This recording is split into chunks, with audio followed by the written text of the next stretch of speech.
নমস্কার প্রিয় দর্শক বন্ধু। কৃষি কাজের জন্য যে ফার্টিলাইজার বা সার ব্যবহার করা হয়, সেই সারের যে বস্তা, অর্থাৎ আপনার ইউরিয়া সারের বস্তা বা ডিএপি সারের বস্তা দেখবেন। বিশেষ করে আমরা একটা ইউরিয়া সারের বস্তাতে দেখছি। দেখুন এইখানে, দেখুন এখানে লেখা আছে অ্যাকচুয়ালি কস্ট আপনার 2551 টাকা per bag. Subsidy by government of India 2284.50 per bag এবং ম্যাক্সিমাম রিটেল প্রাইস আপনার 266 টাকা। তাহলে দেখুন এখানে যে ইউরিয়ার, যে আপনি ইউরিয়ার ব্যাগ বা ইউরিয়া সারের বা ফার্টিলাইজারের যে বস্তাটা, সেটা অ্যাকচুয়ালি দাম হলো 2551 টাকা। এখানে আপনি পাচ্ছেন 266 টাকা, গভর্নমেন্ট 2284 টাকা দিচ্ছে। তেমনি ডিএপির ক্ষেত্রেও অ্যাকচুয়ালি কস্ট আপনার 2982.05 টাকা per bag.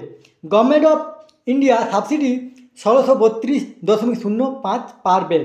Maximum retail price আপনার 1350 টাকা পার ব্যাগ।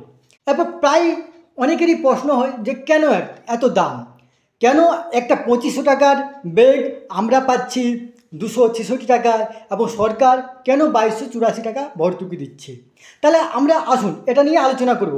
আমরা যে ইউরিয়া সার ব্যবহার করি সেখানে আপনার 46% নাইট্রোজেন থাকে। এই নাইট্রোজেন কোথায় পাওয়া যায় জানেন? যেখানে বিশেষ করে নাইট্রোজেন যে শরীরের মধ্যে পাওয়া যায়, কোনো প্রাণীর শরীরের মধ্যে পাওয়া যায়। তাহলে প্রাণীর শরীরের মধ্যে পাওয়া যায়, তাহলে বিশেষ করে যে সকল দেশগুলি আপনার তেল বা গ্যাস নির্যাত করে, যেমন ওমান, কাতার, সৌদি আরব, ইউএই, এই জায়গাগুলো থেকে আমরা গ্যাস পাই। সেই জায়গা থেকেই কিন্তু নাইট্রোজেন পাওয়া যায়।